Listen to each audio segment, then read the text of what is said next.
ఏమిట్రాది గొడవ అర్ధరాత్రిలో?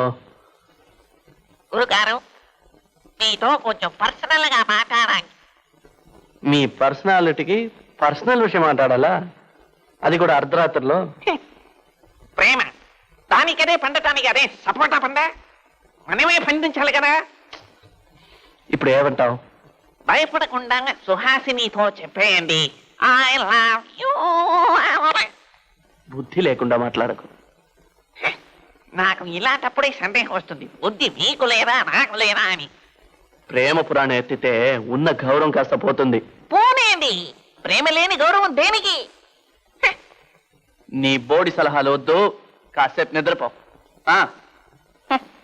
నోరు రిప్పనిస్తే చాలు, పెద్ద జీనియస్ లాగా ఉపన్యాసాలు ఇస్తాడు.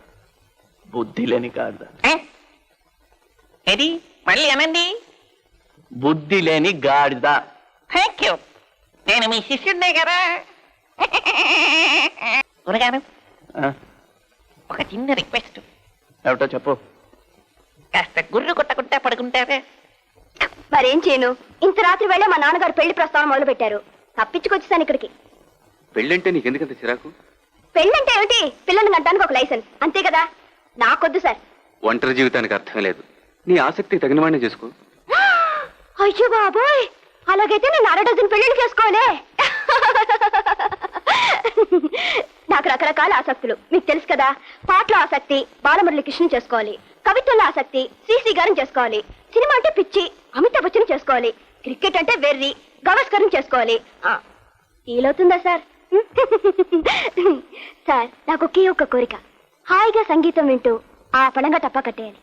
టపా కట్టడానికా ఇక్కడికి వచ్చావు? కాదు, సంగీతం వినటానికే. ఇదిగోండి. సంగీతం ఇన్స్టెంట్ కాఫీయా? శుభబంతు వరాలి, ఇన్స్టెంట్ గా కావాలి.